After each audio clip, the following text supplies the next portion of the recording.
একটা বাজার সংলগ্ন এলাকায় ফুটপাতে একটা পরোটার দোকান খুলে বসে আছে। দোকানের বর্তমান হেডলাইন এবং নেট জগতের হট টপিক। এক প্লেটে 3টে পরোটা, আনলিমিটেড তরকারি, একটা সেদ্ধ ডিম, এক টুকরো পেঁয়াজ, একটা কাঁচা লঙ্কা, 30 টাকা। যাতে হয় না রেলের টিকিট, 30 টাকা। আরে দাদা, পয়সা পরে দেবেন, আগে খাবারটা নিন। ভদ্রলোকের নাম রাজু। ভদ্রলোক পরোটার নাম দিয়েছেন রাজুদার পকেট পরোটা। ব্যাপারটা বেশ ইন্টারেস্টিং লাগছিল। সত্যি কথা বলতে ভদ্রলোক এখন এতটাই ভাইরাল যে তাকে নিয়ে ভিডিও করলে ভিউজের বন্যা যেন চোখের সামনে ভেসে উঠছিল। ভদ্রলোক ভোর 6টায় দোকান লাগায়, আর তখন থেকেই দোকানে খরিদ্দারের লাইন লেগে যায়। তাই সেই হট টপিক নিয়ে যদি আমায় এখন ভিডিও করতে হয়, তাহলে আমাকে রাত্রি 2:58 বনগাঁ টু শিয়ালদা লোকাল ধরতেই হবে। আর দেরি করলাম না, রাতে ঘুমোলে চলবে না। সমস্ত জিনিসপত্র গুছিয়ে নিয়ে রাত 2টোর মধ্যে আমার বাইকটা নিয়ে পৌঁছে গেলাম বনগাঁ স্টেশনে। গ্যারেজে বাইকটা রেখে দিয়ে টিকিট কেটে নির্দিষ্ট ট্রেনে গিয়ে বসে পড়লাম। পুরো স্টেশনটা একেবারে ফাঁকা, শুধুমাত্র গুটি কয়েক চায়ের দোকান তাদের অস্তিত্ব জানান দিচ্ছে। যথাসময়ে ট্রেন ছাড়ল।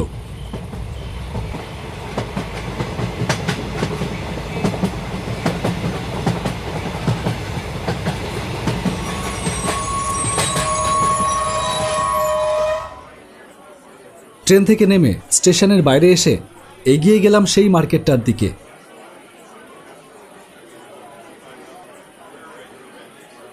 রাজুদা কোন জায়গাটাতে বসে তা তো জানি না। আশেপাশে বেশ কিছু দোকানদার তাদের দোকান খুলে বসে পড়েছে। এক ফুলের দোকানে গিয়ে দোকানদারকে জিজ্ঞেস করলাম, দাদা, এখানে সেই ভাইরাল রাজুদা কোন জায়গাটায় দোকান দেয়? একটু সামনে এগিয়ে যান, মিনিট 2 লাগবে। ঘড়িতে টাইম দেখলাম 5টা 30। এতক্ষণে রাজুদা ঠিক চলে এসেছে। দেরি না করে একটু জোরে পা চালিয়ে এগিয়ে গেলাম। 5 মিনিট ধরে হেঁটেই যাচ্ছি। কোথায় সেই ভাইরাল রাজুদার পকেট পরোটার দোকান? না, এভাবে আর কতক্ষণ হেঁটে বেড়াবো। সামনেই এক ভদ্রলোক দেখলাম এদিকেই হেঁটে আসছে, হাতে বাজারের ব্যাগ। জিজ্ঞেস করলাম, দাদা, এখানে রাজুদার দোকানটা কোন দিকে? কোন রাজু? পরোটার দোকান? হ্যাঁ হ্যাঁ। আপনি তো ছাড়িয়ে চলে এসেছেন। ছাড়িয়ে চলে এসেছি? না, কথাটা ঠিক হজম হলো না। অলরেডি 5:45 বাজে, তাহলে কি রাজুদা আসবেন না? আপনি আসুন আমার সাথে, আমি ওই দিকেই যাচ্ছি, আপনাকে দেখিয়ে দেব।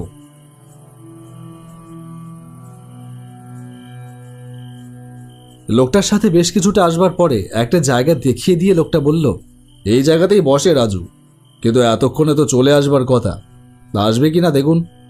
বলেই লোকটা এগিয়ে গেল সামনের দিকে। আমি কি আর করি, রাস্তার পাশে ফুটপাতের ওপর বসে অপেক্ষা করতে থাকলাম। আরও ঘন্টাখানেক কাটল। ঘড়ির কাঁটায় প্রায় 7টা বাজে। তাহলে আজকে কি আর আসবে না সেই রাজুদা? না, রাতের ঘুমের পাশাপাশি দিনটাই মাটি হয়ে গেল।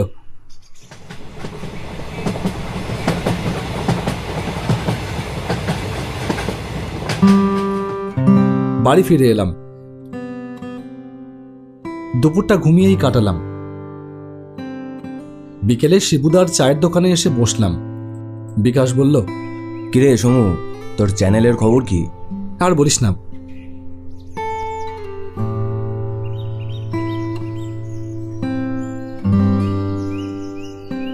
বিকাশকে সমস্ত ঘটনাটাই খুলে বললাম। লেটেস্ট কেস ভাই। এই জন্যই বলে, যার বিয়ে তার হুঁশ নেই, আর পাড়াপড়শি রাত জেগে পাবজি খেলছে। মানে? মানেটা ঠিক কি তা আমিও জানি না। তা কি করবি ভাবলি? দাঁড়া 1 মিনিট। হ্যালো, হ্যাঁ বলছি, কে বলছেন? হ্যাঁ, আমি ফুড ব্লগ করি। ও আচ্ছা, হ্যাঁ হ্যাঁ করে দেবো, নো প্রবলেম। 20,000 টাকা, আর 50% অ্যাডভান্স করতে হবে দাদা, আর বাকি 50% দোকান ভিজিট করে শ্যুট কমপ্লিট করবার পর, আর বাকি ভিডিও আপলোড হবার পর যা রিচ হবে সেটাতে আমরা কোনো গ্যারান্টি দিই না। আচ্ছা, কবে নাগাদ বলছেন? হ্যাঁ, আমি আজ ফ্রি আছি, আজকে করলেও সমস্যা নেই। আচ্ছা, লোকেশনটা বলুন। ওকে, ডান। আপনি তাহলে অনলাইনে পেমেন্টটা করে দিন এই নাম্বারেই।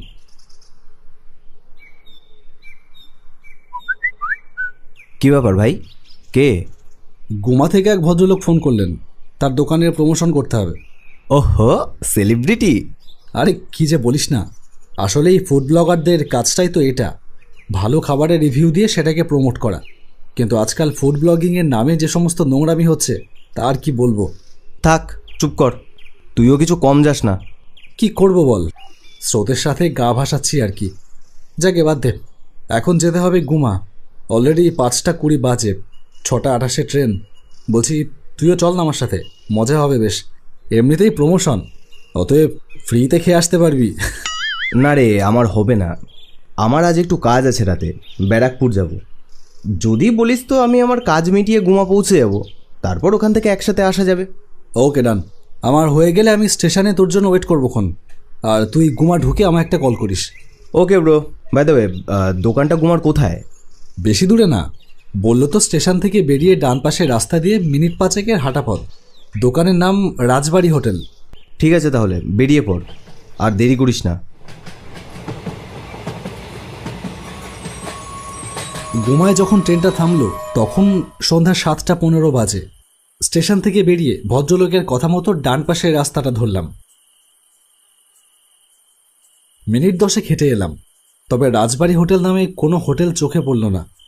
ভাবলাম আবার সকালের মতো কি দোকানটা পেছনে ফেলে চলে এলাম নাকি, কাউকে জিজ্ঞেস করব। দেখলাম সামনে দিয়ে একটা লোক এগিয়ে আসছে। তাকে জিজ্ঞেস করলাম, দাদা এখানে রাজবাড়ি হোটেলটা কোথায় বলতে পারবেন? লোকটা আমায় একবার আপাদমস্তক দেখে নিয়ে বলল, আপনি সোমনাথ রায়?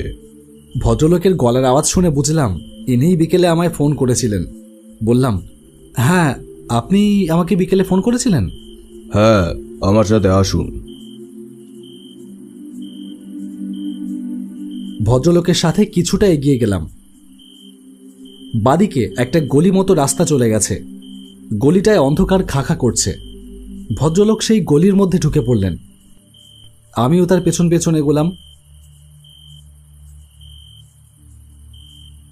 কিছুটা এগিয়ে ভদ্রলোক একটা দোকানের সামনে এসে দাঁড়ালেন। একটা টিনের ছাউনি দেওয়া ছোট্ট দোকান। দোকানের সামনে একটা সম্ভবত 60 ওয়াটের বাল্ব জ্বলছে। এটাই আমার দোকান, আসুন ভেতরে আসুন। একবার চারদিক তাকিয়ে দেখলাম রাস্তায় জনপ্রাণীর চিহ্ন মাত্র নেই। কি হলো, আসুন। হ্যাঁ, আসছি।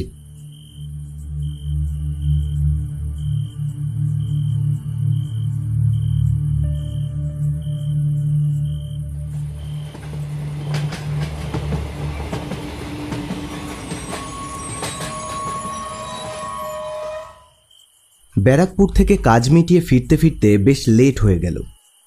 গুমায় যখন নামলাম তখন 10:10। এতক্ষণ সোমনাথ আছে কিনা জানিও না। ট্রেনে এতটাই ভিড় ছিল যে ফোন করার সুযোগ হয়নি।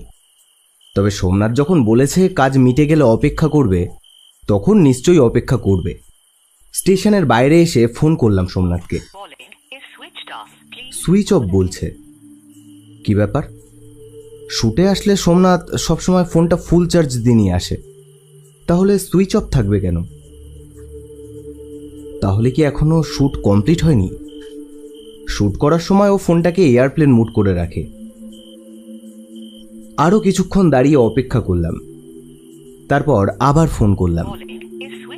ফোনটা এখনো সুইচ অফ বলছে। ঠান্ডাটাও পড়েছে খুব।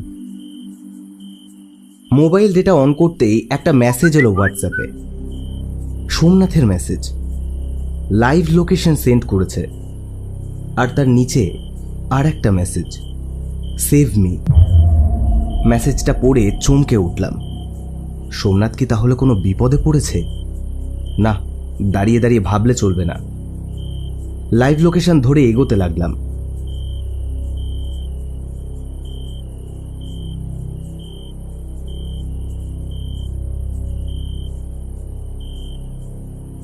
কিছুক্ষণ পরে একটা টিনের ছাউনি দেওয়া দোকানের সামনে এসে দাঁড়ালাম।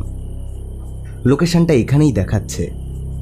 দোকানের সামনে একটা ব্যানারে দোকানের নাম লেখা আছে, রাজবাড়ি হোটেল। হ্যাঁ, এই দোকানটাতেই তো সোমনাথের আসার কথা। আর কিছু না ভেবে ঢুকে পড়লাম দোকানটার ভেতরে। ঘুটঘুট করছে অন্ধকার, কেউ কোথাও নেই। কেউ আছেন? সোমনাথ, সমু?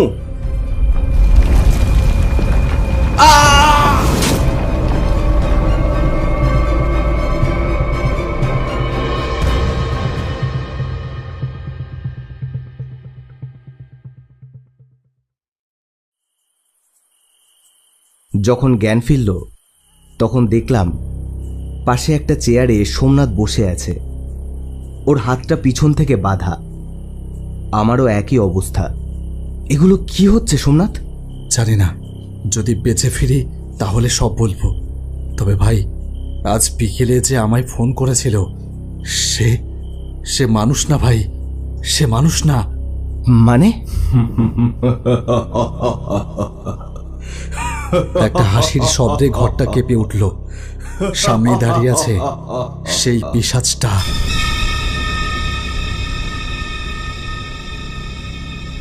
তোদের মতো কিছু ফুড ব্লগারদের জন্যই আজ আমার এই অবস্থা। আমিও এক সময় খুব ভাইরাল হয়েছিলাম।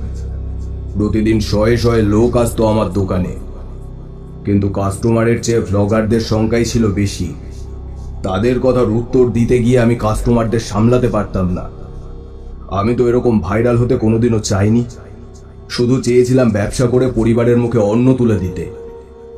বিভিন্ন লোকে নানান রকম বাজে কথা বলতে লাগলো। সেসব যেন আলপিনের মতো বুকে এসে বিঁধত। শুধু আমার উপর দিয়ে হলেও ঠিক ছিল, কিন্তু লোকজন তখন আমার পরিবারের লোকদেরও উল্টো পাল্টা কথা বলতে লাগলো। আমার 13 বছরের ছোট্ট মেয়েটা স্কুলে যাওয়া বন্ধ করে দিল। সারাদিন বাড়ি বসে কান্নাকাটি করত। একদিন খুব রাগ হয়ে গেল। সেদিনও দোকানে ব্লগারদের ভিড়। আমি পরিষ্কার বলে দিলাম, আজ থেকে দোকানে ব্লগ করা পুরোপুরি বন্ধ। তারপর শুরু হলো নতুন কথা। আমার নাকি অহংকার হয়ে গেছে। যাদের জন্য আমি ব্যবসা করে খাচ্ছি, আমি নাকি তাদের পাত্তাও দিই না। কিন্তু আমার ব্যবসায় তারা কি সাহায্য করেছিল? স্বার্থ ছাড়া তো একটা গাছের পাতাও ঝরে পড়ে না। তারাও নিজের স্বার্থে ভিডিও করত। এরপর ধীরে ধীরে দোকানে লোকজন আসা কমতে শুরু করলো। এক সময় পুরোপুরি বন্ধ হয়ে গেল দোকান। কি দোষ করেছিলাম আমি? বাধ্য হয়েছিলাম আত্মঘাতী হতে। সব তোদের জন্য। কথাগুলো যেন গালে সপাটে চড় মারল। নিজের স্বার্থে কাউকে ভাইরাল করতে গিয়ে যে শেষে আমরাই ভাইরাসের কাজটা করে ফেলি। আমাকে আমাকে ক্ষমা করে দিন, আমাকে ক্ষমা করে দিন। ক্ষমা? কিসের ক্ষমা? তোদের কোনো ক্ষমা নেই। দেখলাম সেই অশরীরী দুহাত প্রসারিত করে এগিয়ে আসছে আমার দিকে। দাঁড়াও বিশ্বদা! একটা পরিচিত গলার শব্দে থমকে গেল সেই অশরীরী। পাশে তাকাতেই দেখলাম দাঁড়িয়ে আছে রাজুদা। ওদের ছেড়ে দাও বিশ্বদা, সবাই তো আর একরকম নয়। কিছু নোংরা ফুড ব্লগারদের জন্য সবাইকে দোষারোপ করাটা উচিত নয়। তুই চুপ কর রাজু। এও সেই নর্দমার কীট। একে আমি আজ শেষ করে দেব। আমার জন্য না হয় ছেড়ে দাও ওদের। ভগবানও সবাইকে দ্বিতীয়বার সুযোগ দেয় বিশ্বদা। আর একটা সুযোগ দিয়েই দেখো না কি হয়। আমায় ছেড়ে দিন, আমি আর কোনোদিনও ফুড ব্লগিং করব না। আমি এসব ছেড়ে দেব, সত্যিই ছেড়ে দেব। না, ছাড়বে না। অবশ্যই তুমি ফুড ব্লগ করবে। তোমার জন্য যদি একটা মানুষের ভালো হয় তাহলে সেটা এমনিই একটা আশীর্বাদ। ফুড ব্লগ করো, কিন্তু এটা মাথায় রেখে তোমার জন্য যেন আর একটা মানুষের ক্ষতি না হয়। যাও, তোমরা চলে যাও। কিন্তু রাজুদা, তুমি জানলে কি করে যে আমরা এখানে এইভাবে বিপদে পড়েছি? তুমি যখন এইগুলিতে ঢুকলে তখনই আমি তোমাকে দেখেছিলাম। আমার তখনই সন্দেহ হয়, এই গলিতে সন্ধ্যার পর কেউ আসে না, গলিটার দুর্নাম আছে। তারপর যখন দেখলাম ওই দাদাও ঢুকলো, তখন সন্দেহটা যেন ঠিক মনে হলো। বুঝলাম কিছু একটা গোলমাল আছে। আর মানুষ হয়ে মানুষের সাহায্য করাটা মানুষের কর্তব্য। তোমাদের বাড়ি কোথায়? বনগা। তাড়াতাড়ি বেরিয়ে পড়ো তাহলে। শেষ ট্রেন আসতে আর 15 মিনিট বাকি।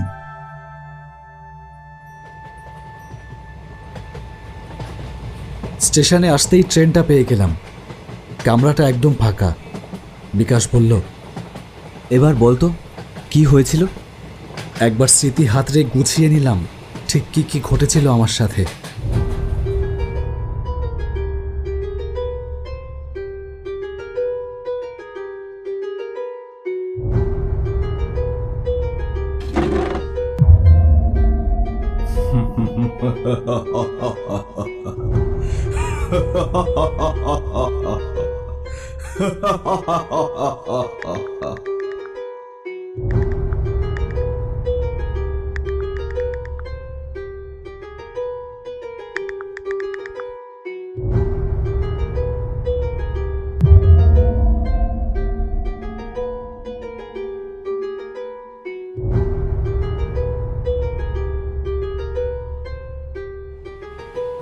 তারপর বললাম, তেমন কিছুই না, बड़े बड़े शहरों में ऐसी छोटी छोटी बातें होती रहती है।